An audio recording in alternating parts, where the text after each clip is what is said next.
What's up mga bossing? Nagbabalik na naman si Arutin dito sa mundo ng vlogging, no? So another parcel, another unboxing na naman ang ating gagawin ngayon. Dahil wala tayong handguard sa ating motor mga boss, kaya bumili ako na itong galing sa Shopee. Nandyan sa baba yung link mga boss. So tara, open na natin ito mga boss.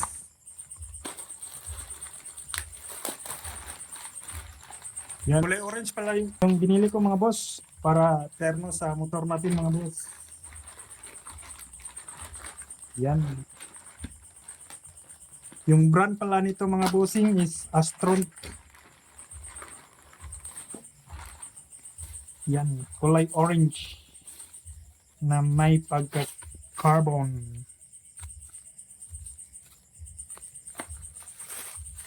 Yan. Ito yung cover niya.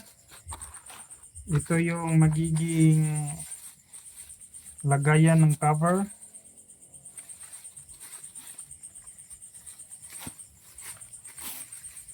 Yun, bakal mga boss.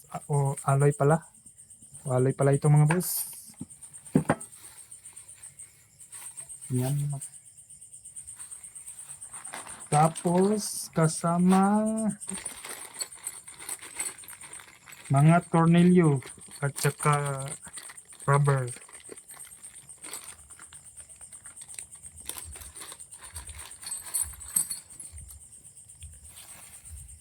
So yun mga boss. Yun na lahat. Ito pala lahat yung mga kasama niya mga boss.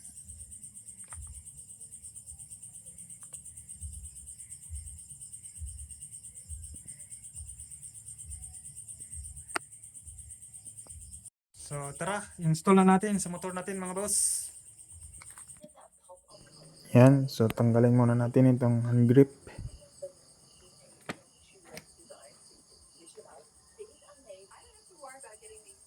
Yan, tanggal na.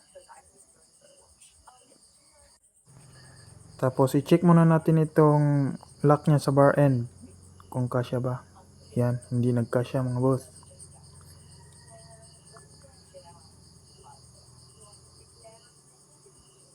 So kukunin lang natin yung nasa gitna, yung mahaba. Tapos ito lang dalawang bolt and nuts yung gagamitin natin.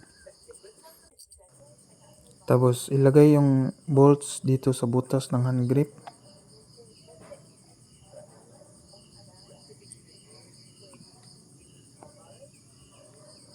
Tapos yung nut lagay sa screwdriver, tapos ipasok doon sa bolt.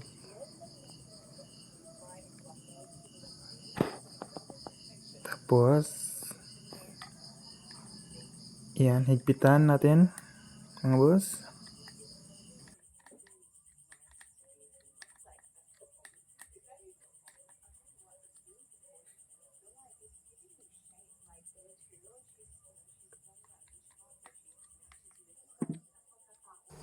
Yan, higpit na.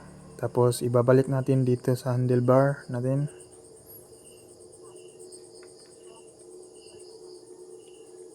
Yan, pasok na pasok.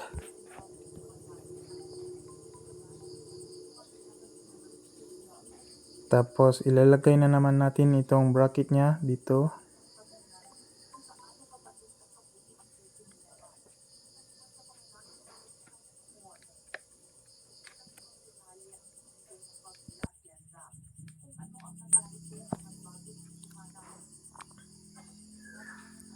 Tapos ilalagay natin itong bolt dito.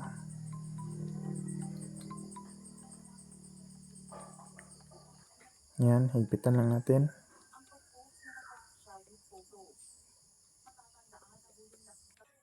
Tsaka higpitan na rin natin dito sa bandang handlebar.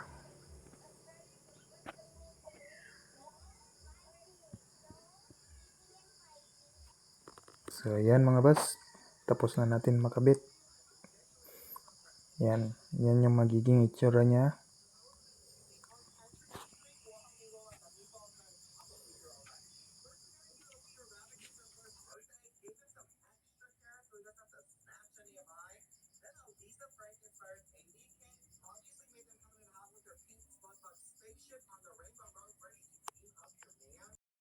Yan, nakabit na rin natin itong kabila mga boss. Hindi ko na binidyohan kasi pareho lang naman yan ng pag-setup.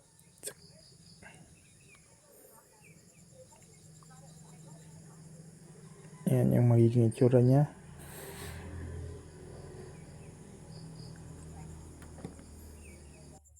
Yan, nilagyan ko rin ng washer dito sa bandang hand grip mga boss. At saka hindi ko na hinigpitan dyan. Para makapagsinlinyado tayo ng maayos.